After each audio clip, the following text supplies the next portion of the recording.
Now, even though we center our operations in Lake Havasu, we chase classic cars all over the Southwest. Tucson, Scottsdale, Prescott, Las Vegas, and the LA Basin. Don't forget, even vintage cars have wheels, and these little devils just won't stay put. So here we go. Kingman, celebrating its Route 66 days with a classic car show that caught our attention, as did the Riverside Resort in Laughlin. Now, we don't know what Laughlin was celebrating, but the event was crafted by the Roddin on the Rivers Car Club. We know most of you couldn't make it, so we did the camera work for you. Take a look.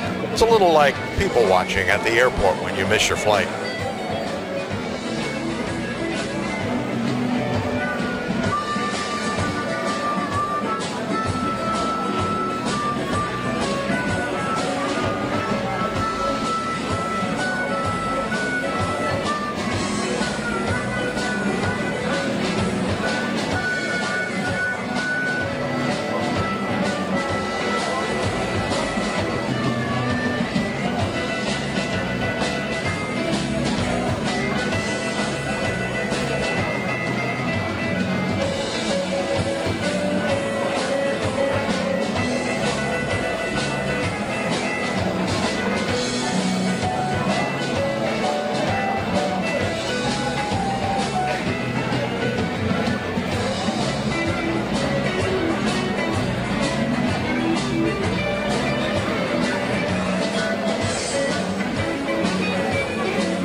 Well, anyway, that's the overview. Now we're going to zero in on some detail. We've got on our showcase this week a real classic, a 1964 327 Corvette. Now, put your history cap on and remember the old Route 66 TV series. Well, to refresh those aging brain cells, that series ran from October 1960 through March 1964. The stories were based around a Chevrolet Corvette that traveled this blacktop, Route 66, right through Kingman, Arizona.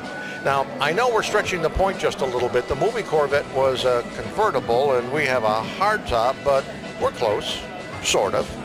And you're probably going to choke a little at the price, but this vehicle is in near concours condition, and Haggerty says it's worth far more than the $52,500 asking price. And never forget, that's an asking price. So what say you to get your hands on a very near piece of movie history? We're standing right here on the old Route 66 highway. It's now called Beale Street in Kingman, Arizona. It winds its way through town just as it did over 50 years ago. So let's jump in our Corvette.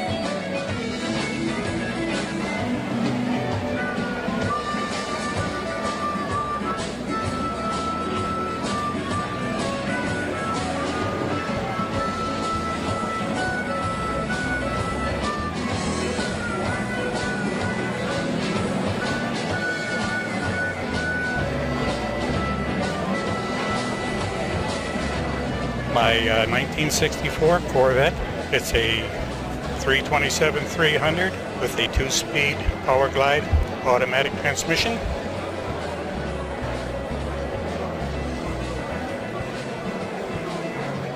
I've owned this car for approximately 5 years, and during that whole period of time it's been completely gone through and restored. I purchased it out of California from the Sierra Madre area.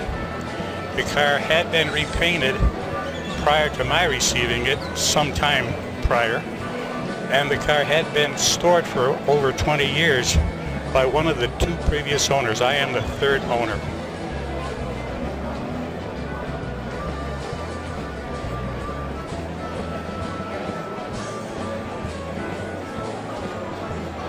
Starting with the front and rear bumpers have been re-chromed. New headlight motors, new grille and surround, new high performance radiator, aluminum 4-pass for extreme good cooling, Edelbrock aluminum polished water pump, Holley fuel pump, Edelbrock 600 carburetor, MSD electronic distributor and wires, ceramic plated exhaust manifolds, and also the fan and shroud are plated.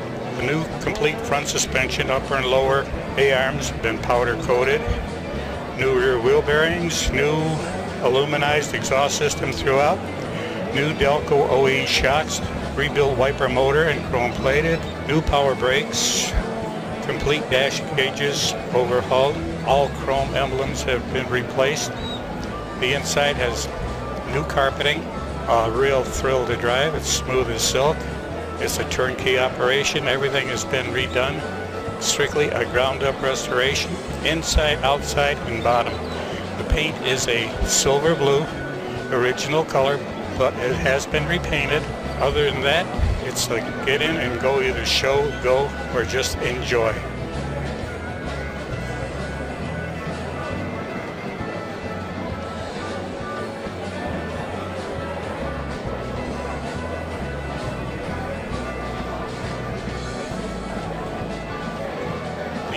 The interior, beside replacing all the carpeting front and rear, the seats are in perfect condition, not a flaw or a mark or a hole or a tear. The dash is in mint condition. It's like brand new. Everyone that sees it is really amazed at the condition of the interior.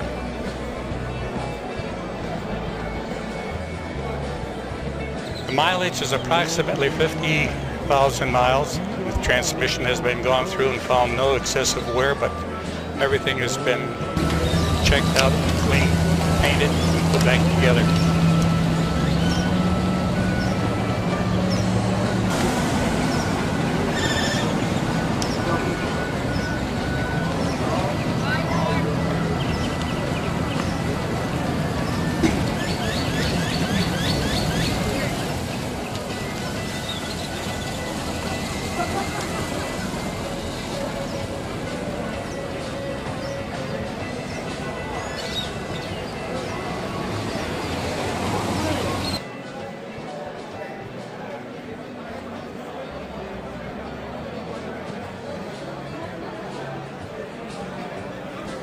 Now, just over that way and a little bit south and a little bit west is Lake Havasu. By itself, one of the better weekly classic car shows in the Southwest. Remember, consistency counts. This is Boulevard Sights and Sound Bites through the eyes of our cameras.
So the sun is truly setting in the west, and we're going to leave you with a little of the Long Black Train performed by a street musician here in Kingman. After all, Kingman began life as a railroad town, and it remains that today. So from the original Route 66 highway in Kingman, Arizona, adios amigos.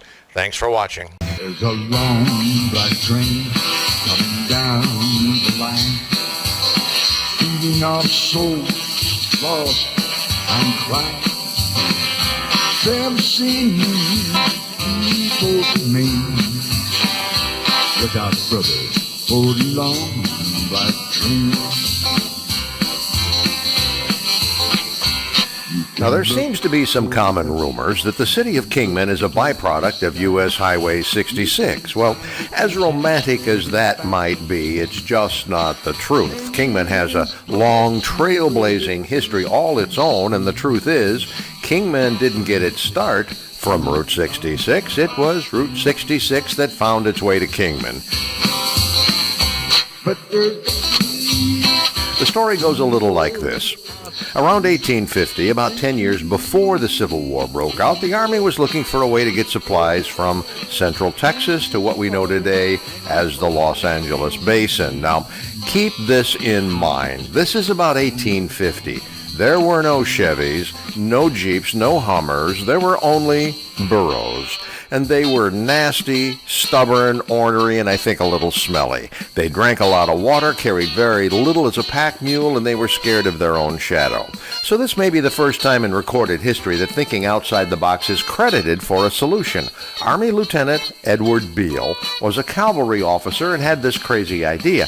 Let's use camels. They're accustomed to the desert, and we have a lot of that. They don't drink a lot of water, and we don't have a lot of that. Okay, so this is much too long a story. Let's just say that the Army went with the idea and shipped about 30 camels from the Sahara Desert to central Texas, and that began the great camel overland journey from Texas to L.A. The trail they blazed became known as Beale Road, and it was a lot better, but they needed a few stops on the way, and, well, Kingman became one of them. However, it wasn't called Kingman back then. It was just called a camel stop.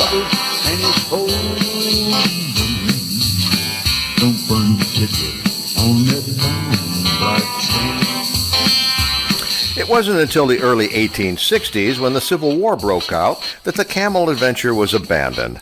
The war cost a lot of money, and there just wasn't enough left over even for those thrifty camels, so they just turned them loose in the desert, and you can still see today a monument to one of the great camel masters that's in Quartzsite.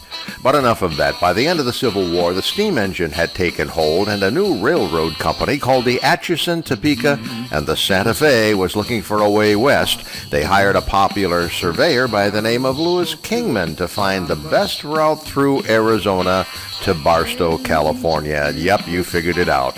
Kingman is named after the Santa Fe Railroad surveyor of the 1880s. He figured out it was easier and cheaper to follow the camel route through Arizona, and that camel stop became known as Kingman. Now, just to complete this picture, when the railroad was completed, one of the first families to step off the train in Kingman was Tom and Amy Devine, and they had their one-year-old son with them, Andy Devine, and you know the rest. So now you know. Kingmanites owe their name to Lieutenant Beale's camels and an intrepid Santa Fe Railroad surveyor by the name of Lewis Kingman. Yeah, I know. What about Route 66, you say? Well, the Mother Road was started in 1926 and completed in 1938. It was a paved ribbon of highway from Chicago to Santa Monica, California. And along the way, the highway used existing roads that traveled through small towns on the route. Kingman, the camel stop, was one of them. Route 66 came here because of a well-traveled path that started with Beale's camels and the Santa Fe Railroad, and is today one of the great historic southwestern towns in this country.